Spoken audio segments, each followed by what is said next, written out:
दोस्तों, आज हम जानेंगे इतिहास की कुछ ऐसी बातें जो सही तरीके से नहीं लिखी गई है।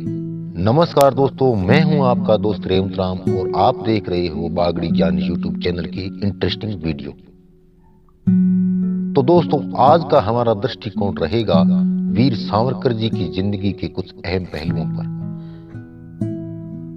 दोस्तों, करीब 2 दशक से भी ज्यादा का समय दक्षिण अफ्रीका में बिताकर जब महात्मा गांधी 1915 में भारत लौटे, तो इससे 4 साल पहले 28 वर्ष का एक युवक अंडमान की एक काल कोठरी में बंद था। अंग्रेज उसे दिन भर कोल्लू में बैल की जगह जोतते और तेल पेरवाते, लेकिन जब शाम होती तो वो तमाम कैदियों को शिक्षा देने के साथ साथ उनमें राष्ट्रीय भक्ति की भावनाओं का बीज बोता। उस वीर का नाम था विनायक दामोदर वीर सावरकर। उन्हें इस जेल में एक बार आत्महत्या का ख्याल आया और उस खिड़की की ओर वो एकटक देखने लगे जहां से पहले कई कैदियों ने कूद करके अपनी जान दे दी थी। पीड़ा असहन थी, यातनाओं की कोई कमी नहीं थी।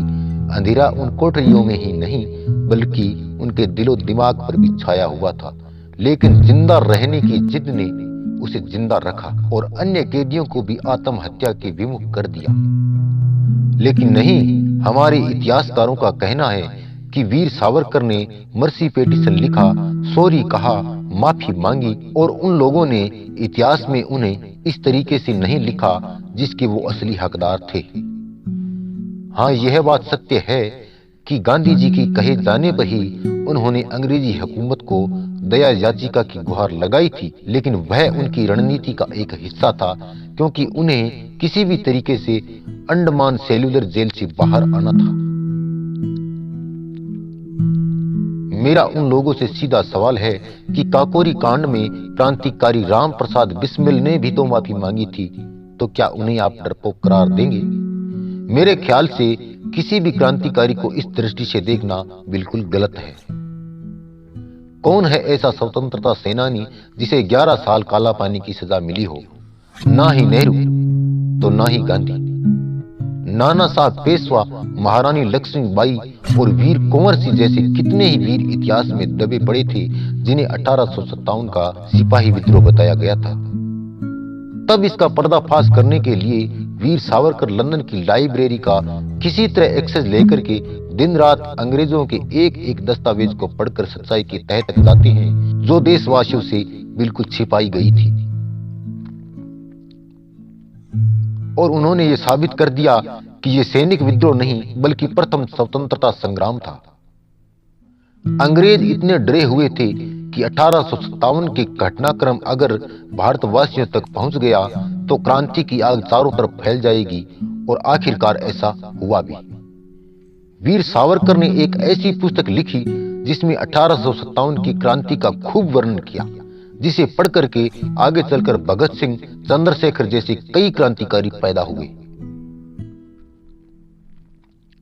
11 साल काल कोठरी में बंद रहते हुए भी वीर सावरकर ने हिंदुत्व को पुनर्जीवित करके राष्ट्रवाद की अलख जगाई और दीवालों पर कील, कांटों और अपने नाखूनों से साहित्य की रचना की। वो काला पानी में कैदियों को समझाते थे कि धीरज रखो, एक दिन ऐसा आएगा जब ये जगह तीर्थ स्थल बन जाएगी। आज भले ही पूरे विश्व में हमारा मजाक बना हुआ है, लेकिन एक समय ऐसा होगा जब लोग कहेंगे कि देखो, इन्हीं काल कोठरियों में कभी हिंदुस्तानी कैदी बंद थे और हम सब कैदियों की यहाँ प्रतिमाएं होंगी। लेकिन आजादी के बाद उन्हें क्या मिला? सिर्फ अपमान। नेहरू जैसों ने तो सत्ता की मलाई चाटी और उन्हें पेंशन तक नहीं दी गई। जब उन्हें जेल से रिहाई मिली तो उन पर प्रतिबंध लगा दिया और उन्हें सार्वजनिक सभाओं में जाने से मना कर दिया।